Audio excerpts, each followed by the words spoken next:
So I posted a video about ESPN being so harsh on Andy Ruiz, who is now your heavyweight champion. He's one of three, and how they're making a mockery of his physical look, which is to me prejudice. It's discriminating. Uh, Not everybody is going to be one of those types that's going to be in the gym all day. I mean, I go to the gym, but I don't expect my cousin or my uncle or my family to do the same thing I'm doing. Everybody has a certain love. Some people like to train, other people don't. Some people like to run, other people don't. Some people like to eat, and some people don't. It is what it is. That's what makes us humans so special, so different, because we have choice. We can do what we want to do. And when you're comparing someone to someone else and making a mockery out of it, it's discriminating, and it just goes to show you how small-minded the press is. Because the press is small-minded. I'm sorry, it is. Some of these commentators or so-called analysts have no clue what they're talking about. Not saying that I do, because I'm a boxing fan, but I'm not a boxing analyst. I watch and enjoy, and I call what I see from what I understand. From what I understand, Andy Ruiz was the better boxer that night. Bottom line. But if you when you go into all this media, whether it's social media, whether it's sports casting, whether it's podcasts, whether it's television, everybody's saying the same thing. What happened to Anthony Joshua? What went wrong? Rumors about his father getting into an argument with Eddie Hearn. Supposedly he got knocked out during sparring. He wasn't feeling well. His neck was stiff. They were running late. The groin protector was too tight. He had to change it. When is somebody's going to say Anthony Joshua just lost? The only one actually saying that is Anthony Joshua, but everybody's making excuses for this man. But he's just saying, I got beat. End story. I got beat. All they're doing, if I'm Andy Ruiz and the whole world, even after I've proven that I can fight, I became the heavyweight champion of the world, and they're still undermining my victory, would fuel me to prove myself even more so in the rematch. So I hope that Andy Ruiz is taking all this in and soaking everything in.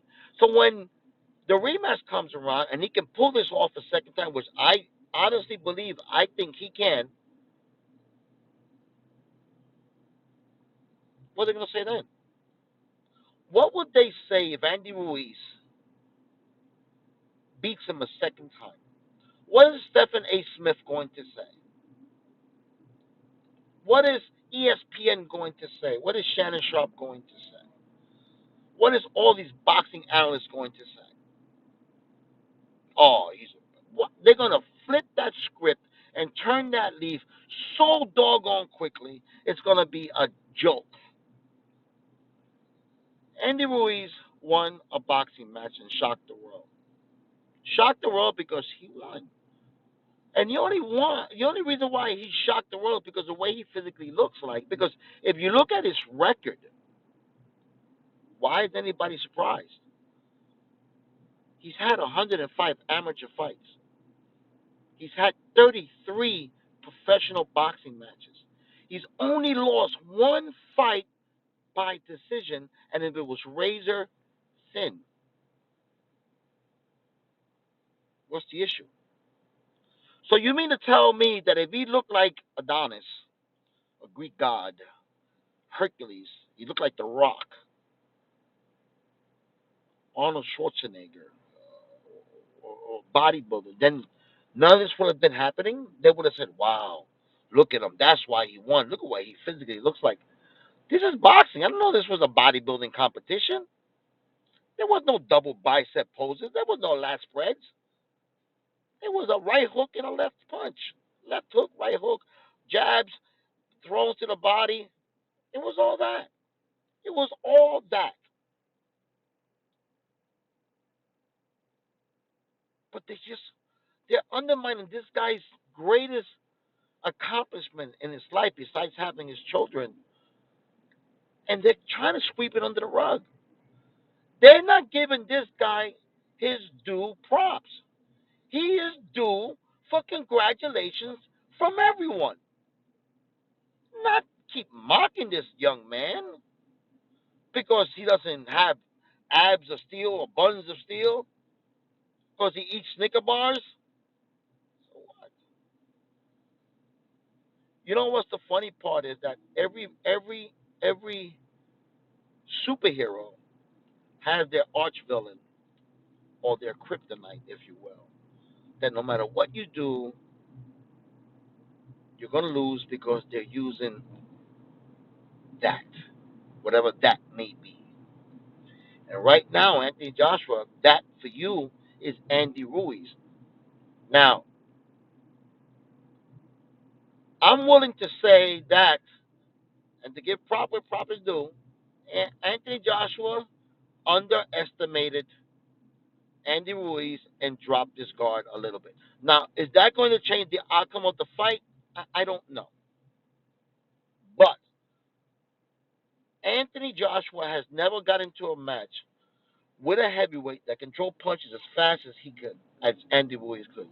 He never encountered a heavyweight fighter who can throw combinations, two and three combinations. If you look at the barrage of punches that Andy Ruiz connected on Anthony Joshua, what's the shock?